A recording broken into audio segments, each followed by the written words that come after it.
कि नरेंद्र जी स्वामी जिस बात को लेकर के उसको महंत और अध्यक्ष बने हुए हैं वो फर्जी है। मैं 100% गारंटी के साथ कहता हूँ फर्जी है। दूसरी बात, शोभा कांत स्वामी की बिल्कुल फर्जी है ये कार्यकारिणी है कि जब दोनों कार्यकारिणी फर्जी है तो आप उस फर्जी कार्यकारिणी के आधार पर परमिशन एसडीएम साहब कैसे दे सकते हैं।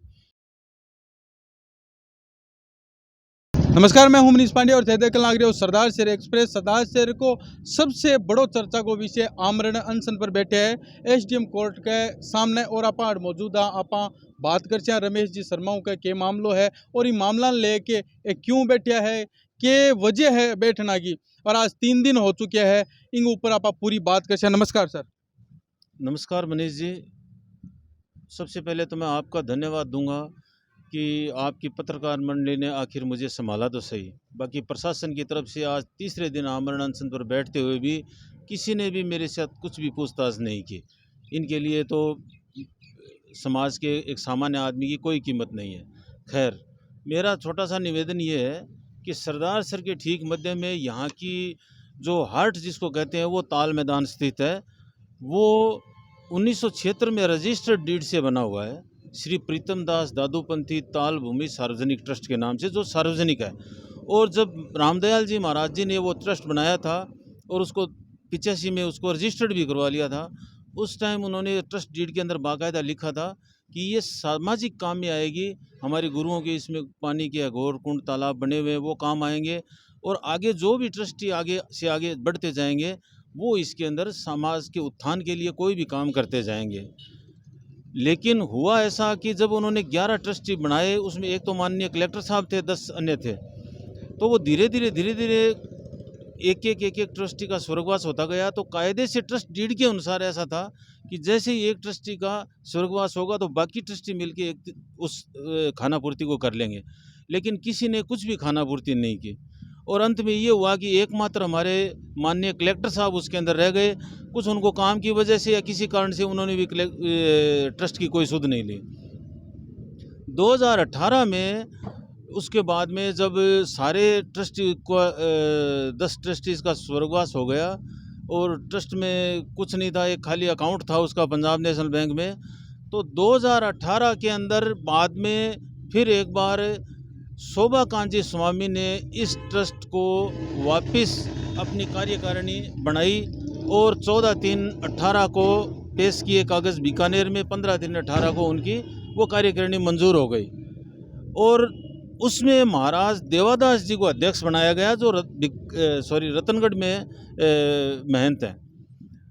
उनको अगले दिन 16 तारीख को ये पता चला विज्ञापन के अखबार के माध्यम से कि भाई मेरे को वहाँ अध्यक्ष बनाया गया।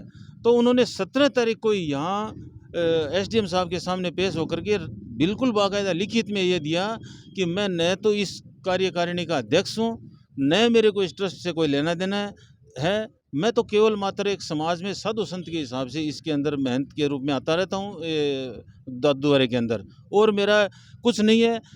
उन्होंने बाकायदा उसमें नाम लिखा है कि शोभा कांत स्वामी और प्रकाश जी बरडिया, इन दोनों ने मेरे फर्जी साइन करवाए, सादे कागज़ों पे साइन करवाए, उनकी जांच की जाए और ये मेरे को जान का खतरा है इनसे।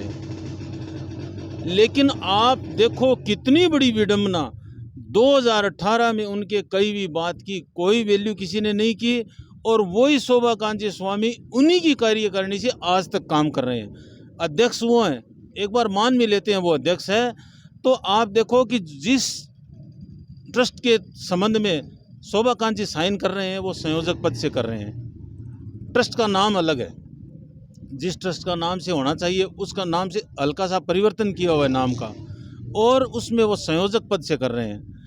आप ये देखो ट्रस्ट के अंदर, ट्रस्ट एक्ट मेरे पास पड़ा है, आप पढ़ो उसको। ट्रस्ट एक्ट के अंदर कहीं भी संयोजक पद नहीं होता। इनको किसने संयोजक बनाया, कब बने, ये कैसे बने, ये जांच का विषय है। दूसरी बात, जब इस कार्यकारिणी का नरेंद्र जी स्वामी को पता चला, जो दादूद्वारे के महंत हैं इस वक्त, उन्होंने उसी टाइम उदयपुर में जाके कमिश्नर साहब के सामने पेश होकर के अपना मुकदमा दायर किया और इसके ऊपर स्टे ले लिया। ठीक है, वो स्टे आज तक चालू है, इसका फैसला नहीं हुआ। लेकिन अब आप ये देखो कि मेरा कहना ये है कि नरेंद्र जी स्वामी जिस बात को लेकर के उसको महंत और अध्यक्ष बने हुए हैं वो फर्जी है। मैं 100% गारंटी के साथ कहता हूँ फर्जी है। दूसरी बात, शोभाकांत जी स्वामी की बिल्कुल फर्जी है ये कार्यकारिणी। अब मुझे 2-3 तकलीफ है।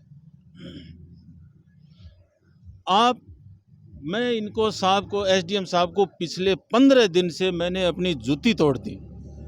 केवल मैं इन्होंने एक मेला लगा रखा है उसके कागज़ों की परमिशन लेने के लिए कि भाई मेरे को इस परमिशन किस आधार पे दिए, उसके कागज़ दे दिए जाएं। आप कल्पना नहीं करोगे, जो 5 मिनट का काम है 15 दिन से फिरा करके आज तक इन्होंने नहीं दिया, अभी तक कोई सुध नहीं है। दूसरा मेरा ये कहना है कि जब दोनों कार्यकारिणी फर्जी है तो आप उस फर्जी कार्यकारिणी के आधार पर परमिशन एसडीएम साहब कैसे दे सकते हैं। अब मैं आपको एक उदाहरण देता हूँ। मान लो मेरा एक प्लॉट है, मैं एक मालिक हूँ, तो हो सकता है आपको पता नहीं कि मैं मालिक हूँ या नहीं, कागज़ पेश कर दिया आपने, मान लिए। लेकिन जब साथ में एक दूसरा आदमी आ रहा है, वो कह रहा है ये प्लॉट मेरा है, मैं कह रहा हूँ मेरा है, तो ऑटोमेटिक विवाद उत्पन्न हो गया। उस विवादित जगह पे ये एसडीएम साहब दोनों आदमियों की कार्यकारिणी की परमिशन ले करके और उसको परमिशन दे रहे हैं। अब मेरे को आप ये बताओ, जब इनको पूछा जाता है शोभाकांत जी को, नरेंद्र जी को, तो ये लिख के क्या देते हैं? ये लिख के ये देते हैं कि हमारा केवल कार्यकारिणी का विवाद है और हमारा ज़मीन से कोई लेना देना नहीं है, ट्रस्ट की ज़मीन से हमारा ज़मीन का कोई विवाद नहीं है।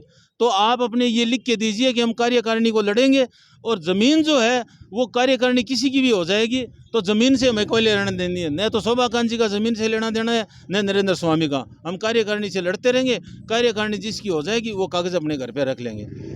आपको ज़मीन भी चाहिए, आप कह रहे हो ज़मीन से लेना देना भी नहीं है और आप लड़ भी रहे हो। ये हमारा कहना है कि हमें न तो शोभाकांत जी से कोई दुश्मनी है, न नरेंद्र जी से कोई दुश्मनी है। मैं माननीय प्रशासन से, कलेक्टर साहब से, एसडीएम साहब से एक ही बात कहना चाहता हूँ कि जिस दिन इस ट्रस्ट डीड की डीड बनी थी, रजिस्टर्ड हुआ था, उसके बाद के सारे सदस्य स्वर्गवासी हो चुके हैं और कायदे से उनको आगे से आगे एक सदस्य बढ़ाना चाहिए था, कार्यकारिणी कायम रखनी चाहिए थी, लेकिन वो कार्यकारिणी नहीं बना पाए। वो वहाँ से वैकेट हो गई, वहाँ वैक्यूम पैदा हो गया। एकमात्र जीवित ट्रस्टी माननीय कलेक्टर साहब रह गए। कलेक्टर साहब ही इस ताल के इस वक्त मालिक हैं। शोभाकांत जी और नरेंद्र जी स्वामी इसके मालिक नहीं हैं। मैं कहता हूँ आप कागज़ पेश कर दो, एसडीएम साहब के सामने पेश कर दो, कलेक्टर साहब के सामने पेश कर दो, हमें किसी से कुछ नहीं लेना देना, हम अपने घर चले जाएंगे। शोभाकांत जी हैं तो बहुत खुशी है, हम उनकी ताजपोशी करेंगे, हम घर चले जाएंगे, बात कम से कम किनारे तो लगे। दूसरी बात, नरेंद्र जी हैं तो हमें खुशी है, हम नरेंद्र जी को माला पहनाएंगे, हम घर चले जाएंगे, हमारे को कोई दिक्कत नहीं है। लेकिन हम मानते हैं कि कलेक्टर साहब इसके एकमात्र ट्रस्टी जीवित हैं, वो इस नई कार्यकारिणी को बढ़ाएं। आज के बाद में कोई भी ट्रस्ट के अंदर कोई भी गतिविधि हो, उसके लिए माननीय कलेक्टर साहब, जब तक कार्यकारिणी का गठन नहीं हो, माननीय कलेक्टर साहब इसकी परमिशन दे। प्लस साथ में 2 चीज़ और कहूँगा, जो बहुत बड़ा करप्शन है, बहुत बड़ा भ्रष्टाचार है और बहुत बड़ी कानून की अवहेलना है, जिसके लिए हम यहाँ बैठे हैं। सबसे पहले तो कौन कौन व्यक्ति ताल में होने वाले आयोजनों का और जो गाड़े लगे हुए हैं, जो दुकानें, उनका किराया कौन ले रहा है और वो क्यों ले रहा है, किस कानूनी अधिकार से, वो अपना सारा रिकॉर्ड पेश करे। दूसरी बात ये कि आगे से कोई भी मेला लगे और लगे, ये अपने साथ परमिशन दे। ताल के अंदर जब ट्रस्ट डीड बनी थी उस वक्त 198 बीघा 9 बिस्वा ज़मीन थी, जब अब मेरे ख्याल से वहाँ शायद 70-80 बीघा से ज़्यादा ज़मीन नहीं बची होगी। वो ज़मीन कहाँ गई, किसके सानिध्य में, जब कौन वहाँ ट्रस्ट डीड का मालिक था, किसने वो रजिस्ट्री कराई है, उसकी पूरी की पूरी जांच की जाए। शोभाकांत जी का खुद का मकान ट्रस्ट ताल के अंदर बना हुआ है, मित्तल कॉलेज मैंने सुना है ताल मैदान में बना हुआ है। शोभाकांत जी के शायद परिवार के कुछ लोगों का मकान बना हुआ है। जहाँ तक मैं समझता हूँ गणेश जी महाराज का मंदिर है, माहेश्वरी समाज का जो धर्मशाला है, उसके पीछे 2 प्लॉट हैं, वो सारे के सारे इस ताल के। मुझे इस चीज़ की पूरी कंफर्म नहीं है कि वो किसके है, लेकिन उसकी पूरी जांच होगी किसने बेचा, और उसने अगर ताल ट्रस्ट की ज़मीन को बेचा है तो किस हैसियत से बेचा, इसकी पूरी जांच होनी चाहिए। मैं केवल ये बात लेके बैठा हूँ और मुझे किसी से कोई व्यक्तिगत द्वेष नहीं है। तो अपा रमेश शर्मा बात करी कि क्यों ये 3 दिनों आमरण अनशन पर बैठे है और जक्का अठे फर्जी कार्यकारिणी बना रखी है, बम पर भी ए तंज कस्यो है और पूरे सरदार शहर की जनता निवेदन भी करियो है कि ई मामला में अंगो साथ देवे। मिल से अगले वीडियो में। धन्यवाद।